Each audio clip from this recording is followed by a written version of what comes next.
এই রে, এই অবেলায় আবার আকাশে মেঘ করলো। না না, বেশ ভালোই মেঘ করেছে। এই ফাঁকা মাঠের ভেতরে থাকা যাবে না। দেখি, এখানে একটু দাঁড়িয়ে দেখি ঝড় বৃষ্টির কি অবস্থা হয়। কি রে দাদা, এখানে দাঁড়ালি কেন? দেখতে পাচ্ছিস না আকাশে কি মেঘ করেছে? দাঁড়ালাম যে, দেখি বৃষ্টি নামে নাকি দেখি। ওইদিকে তাকিয়ে দেখ, ঝড় শুরু হয়ে গেছে। এখানে দাঁড়িয়ে থাকিস নে, চল বাড়ির দিকে চল। বেশ বেশ, তুই যা, আমি এক্ষুনি আসছি। কি মেঘ করেছে আর কি ঝড়! মানুষটা যে এখনো বাড়ি ফিরলো না। কে জানে কোথায় কিভাবে আছে। ঠাকুরপো তো চলে আসলো, কিন্তু তেনার তো কোনো খোঁজ খবর নেই। এই মানুষটাকে নিয়ে আমার যত চিন্তা।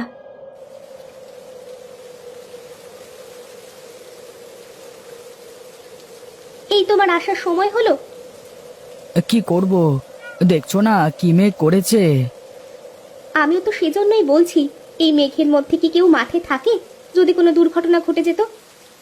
আমাকে নিয়ে তুমি এত চিন্তা করো কেন বলো তো সব সময়? তুমি জানো না, তুমি ছাড়া এই পৃথিবীতে আমার কেউ নেই। তুমি ছাড়া আমার কে আছে বলো তো?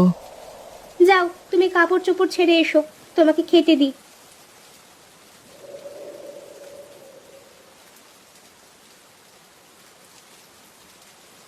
বাহ, খুব সুন্দর লাগছে তো তোমাকে।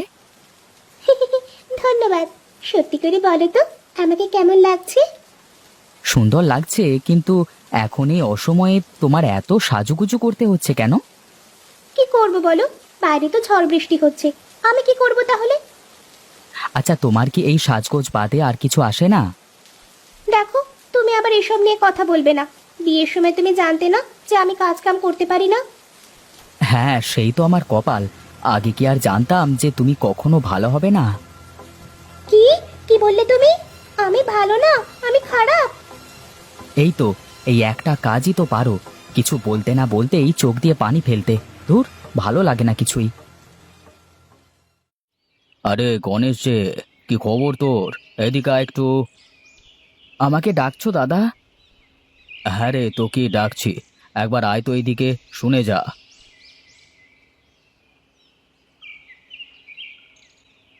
বলো দাদা, কি বলবে? আমার আবার হাতে সময় কম। কেন রে, এখন আবার কোথায় যাবি তুই? বাড়িতে সার রেখে এসেছি, জমিতে দিতে হবে গিয়ে। আমি বলি কি, শুধু এত কষ্ট না করে আমার কাছ থেকে সার বীজ নে, দেখবি ভালো ফলন পাবি। আমার অত দরকার নেই দাদা, তুমি যাদের কাছে বিক্রি করছো তাদের কাছেই করো। আমি আমার জমিতে এই বীজ দিতে পারবো না। তুই শুধরাবি নে, তোর ছোট ভাই নিতাই কি করছে দেখছিস তো। আমার কথা মতো চাষ করে আজকে ওর কোনো কিছুর অভাব নেই। দাদা, এই মাটি আমাদের মা। এই মাটিকেই যদি আমরা নষ্ট করে ফেলি, তাহলে তো ভবিষ্যতে আমাদের না খেয়ে মরতে হবে। তোরে নীতিবাক্য কেউ শুনবে না রে গণেশ। আমি যা বলি শোন, তাহলে দেখবি ভালো করবি। ঠিক আছে দাদা, এখন তাহলে আমি চলি, আমার দেরি হয়ে যাচ্ছে। কবে আসবে ওর মাথায় সুবুদ্ধি? বেটাকে পটাতে পারলে বাকিরা সবাই হুড়মুড় করে পড়তো আমার দোকানে এসে। বেশ, আপনার জমিতে তো বেশ ভালোই ফলন হয়েছে। তা বলুন, এখন কিভাবে কি করা যায়? আমি আর কি বলবো, আপনি বলুন কিভাবে কি করতে পারবেন। এই নিন আপনার অ্যাডভান্স। আমার লোক এসে জমি থেকে তরমুজগুলো সব নিয়ে যাবে, আর আমি এসে বাকি টাকা দিয়ে যাব। ঠিক আছে বাবু।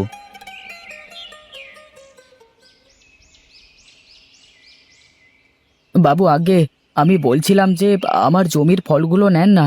আমি কোনো সার ওষুধ দিই না, জৈব সার দিয়ে এই ফসল ফলিয়েছি। দেখুন গণেশবাবু, আমরা তো আর দেখে শুনে ওরকম জিনিস কিনতে পারি না। আর তাছাড়া খরিদ্দাররা যা পছন্দ করে আমাকে তো তাই নিতে হবে, তাই না?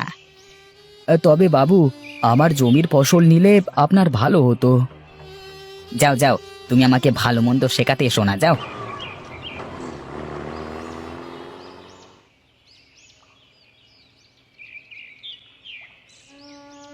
কি গো, তোমার মুখ এমন শুকনো লাগছে কেন? কি আর বলবো গিন্নি, আমার কপালটাই বুঝি খারাপ। কি হয়েছে, এ কথা বলছো হঠাৎ? এত কষ্ট করে ফসল ফলাই, তাও কেউ নিতে চায় না। সবাই বলে আমার ফসলের নাকি মান ভালো না। আচ্ছা, তুমিও তো জমিতে অন্য সবার মতো চাষ করতে পারো। হ্যাঁ পারি, কিন্তু তা করলে যে ওদের মধ্যে আর আমার মধ্যে কোনো পার্থক্য থাকবে না। পার্থক্য রেখেই বা কি লাভ? সেই তো কষ্টে দিনপাত করতে হয় আমাদের। বুঝি গিন্নি, আমিও বুঝি। রূপা সব সময় দামি দামি শাড়ি গহনা পরে, আর আমি তোমাকে দুমুঠো ভাত আর একটা শাড়িও কিনে দিতে পারি না ঠিক মতো। কেন, তাতে কি হয়েছে? আমি কি কখনো কিছু বলেছি তোমাকে তার জন্য?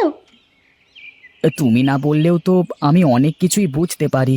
আমারও তো ইচ্ছে হয় তোমাকে কিছু দিতে। তুমি এত ভেঙে পড়ো না তো, দেখবে একদিন সব ঠিক হয়ে যাবে। তাই যেন হয় গো, কে জানে কবে এর থেকে মুক্তি পাবো। বাবু, আপনি আর ট্রাকে কি এগুলো? কি আর হবে, এগুলো আপনার ক্ষেতের ফসল। ওপরে দেখতে তো খুব ভালোই দেখা যাচ্ছে, কিন্তু ভেতরে একদম যাচ্ছে তাই। কি বলেন কি এসব আপনি? কি বলছি না, ঠিকই বলছি। বিশ্বাস না হলে দেখুন, আপনি নিজের চোখে দেখুন। দেখুন একবার, এটা কি? দেখুন, এটা তো আর আমি জানি না। আর তাছাড়া তো আপনারা সব দেখে শুনিয়ে নিলেন। অত কিছু বুঝি না। আমার সব টাকা ফেরত দিতে হবে আপনাকে এক্ষুনি। আর তা না হলে আমি লোকাল থানায় আপনার নামে ঠকবাজির মামলা করব। ওগো, উনি কি বলছে? আমার তো কিছুই মাথায় ঢুকছে না। দেখুন, এমন কিছু করবেন না। আর এই নিন আপনার টাকা। ওগো, আমার নতুন গয়না কেনা হবে না তাহলে?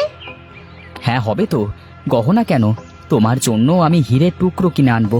এখন কিভাবে দুবেলা ভাত জোটাবো তাই ভেবে পাচ্ছি নে। চলো চলো, ঘরে চলো।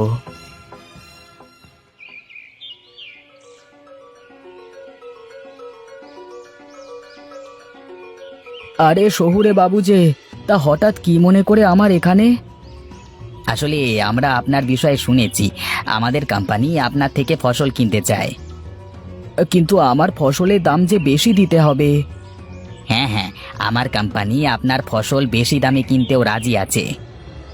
কিন্তু কেন হঠাৎ সিদ্ধান্ত বদলে গেল আপনার? আসলে ওইসব ফসলে প্রচুর পরিমাণে সার ওষুধ দেওয়া, যার জন্য ওইসব ফসল মানব দেহের জন্য ক্ষতিকর।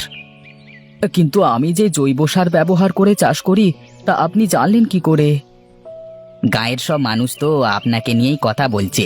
সবার জমিতে আর ঠিক আগের মতো ফসল হয় না। আমি সব জমির মাটি পরীক্ষা করে দেখেছি। আমি জানতাম একদিন না একদিন সবাই এরকম একটা পরিস্থিতির মধ্যে পড়বে। এই টাকাগুলো অ্যাডভান্স রাখুন, আর এই কাগজে একটা টিপসই দেন। আগামী 5 বছর আপনার জমির সব ফসল আমাদের কোম্পানি নেবে। ওগো, আমার যে আর সহ্য হচ্ছে না। সকাল থেকে না খেয়ে আছি, ঘরে যে কোনো দানা পানি কিছুই নেই। আমি কি করব গিন্নি, আমার যে কিছুই করবার নেই। জমিতে এখন আর কিছুই ফলবে না। এখন তাহলে আমাদের কি হবে? আমরা কিভাবে বাঁচবো? দাদা তুমি, বৌদি তো তোমরা? হ্যাঁ ঠাকুরপো, আমরা। আর যদি তুমি তোমার দাদার কথা শুনতে, তাহলে হয়তো এই দিন দেখতে হতো না। আমাকে তুমি মাফ করে দাও দাদা। পাগল ছেলে, শোন, মাটি হলো আমাদের মায়ের মতো। তাই তো মাটিতে সব বিষাক্ত পদার্থ দিলে মাটি নষ্ট হয়ে যায়, যার ফলে একসময় মাটি ফসল দেওয়ার ক্ষমতা হারিয়ে ফেলে। এখন থেকে আমি তোমার কথা মতো চলবো দাদা। দরকার নেই আমার বেশি টাকা পয়সার, দরকার নেই আমার এত সুখের।